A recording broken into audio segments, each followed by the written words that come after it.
dukomeze rero tuganira ku gitabo cya Enoki twibaza impamvu cyavawe muri Bibiliya, ariko mbere yo kwinjira mu gice cya 14 reka mbanze babwire icyo ntekereza ku kuri. Iyo umaze kumenya ukuri ukabona ko isi yose yibereye mu binyoma, kumenya ukuri ni umutwaro ukomeye cyane, nkuko tubisoma mu Ivanjiri ya Tomasi. Ivanjiri ya Tomasi yatubwira ngo shakisha, nushaka uzabona, nubona bizagutera ubwoba, numara kumenya uko kuri uzayobora byose. Uku kuri rero tunyotewe kugira ngo tukumenye.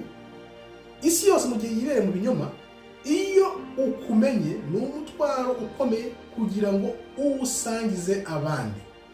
Ariko tukavuga tuti ni igihe nyine abantu bazagira bamenye ukuri ku bwabo, kuko ntabwo dushobora kubahatira ngo tubashyire mu kuri batagushaka mu gihe isi yose yibereye mu binyoma.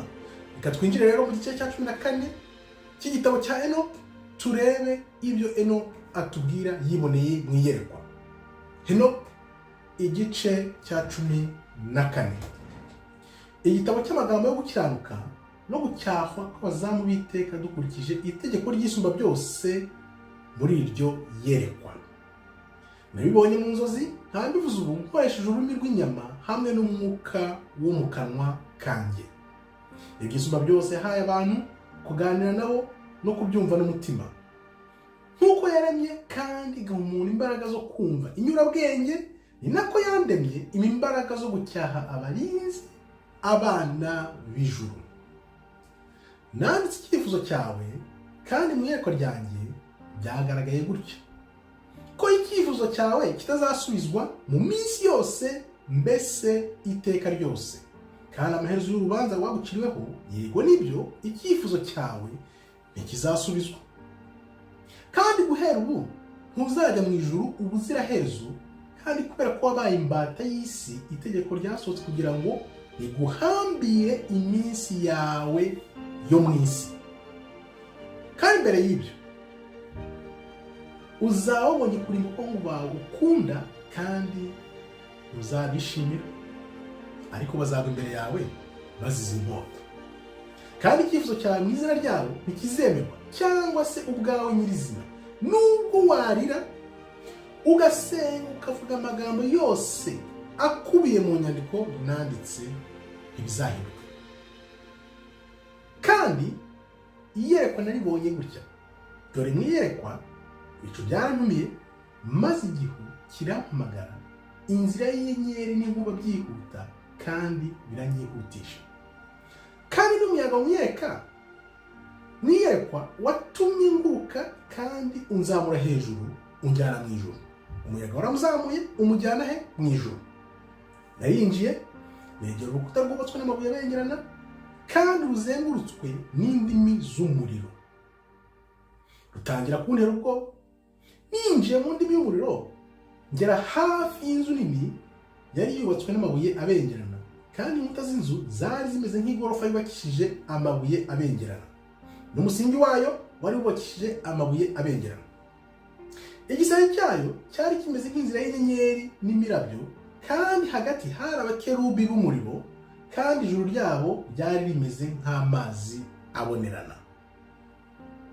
Umuriro ugurumana wari uzengurutse inkuta, umuryango waka umuriro.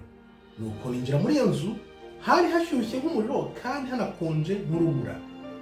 Nta byishimo by'ubuzima byari bihari, ubwoba bwarampishe, gutitira biranyibasira. Uko nagiraga ubwoba mpinda n'umushyitsi, naguye hasi nubitse amaso. Njya mu iyerekwa nanone, mbona hari inzu ya kabiri iruta iya mbere, kandi umuryango wayo wose wari ukinguye imbere yanjye, kandi iyo nzu yari yubakishije ibirimo by'umuriro ugurumana.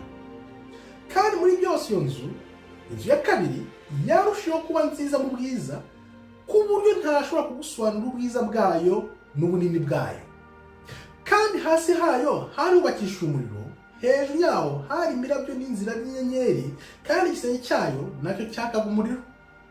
Ndebye munitegereje mbona intebe y'ubwami ndende, isura yayo yarabengeranaga, n'inziga zayo zishiragirana nk'izuba, kandi mbonamo n'abakerubi.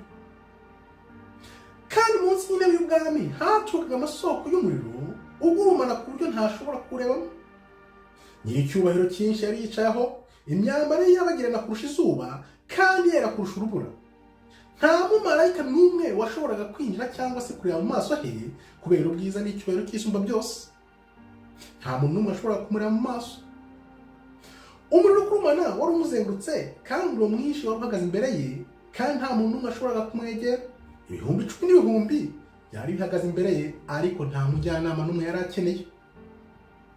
Kandi abera cyane bari hafi ye ntibigeze bagenda mu ijoro cyangwa umuvi iruhande. Kugeza icyo gihe nari ngipfukamye ndi hasi nubitse amaso mpinda umushyitsi, nuko Uhoraho arampamagara n'umunwa we arambwira ati, ngwino hano yewe Henoki we, wumve ijambo n'ijwi ryanjye. Nuko umwe mu bera aransanga arankangura, nuko arampagurutsa negera umuryango, nuko nubama. Icyo rero akaba igice cya 14 mu gitabo cya Henoki bakuye muri Bibiliya.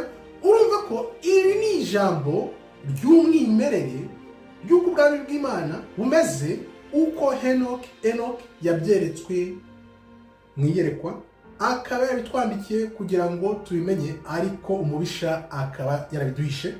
Akaba ariyo mpamvu tugenda tubigarura, kuko Imana yasezeranyije ko mu minsi ya nyuma ibyahishwe bizongera bigahishurwa, abantu bose bakabimenya. Akaba ariko kuri kuzavana abantu benshi ku ngoyi y'ibinyoma babeshywe imyaka ibihumbi n'ibihumbi. Igihe ni rero ukuri nk'uku gusangiza abandi, muze dushakisha ukuri, twubaka ukuri, kuko ariko kuzatubatura. Murakoze rero, Imana ikomeze barinde. Shalom, shalom, shalom.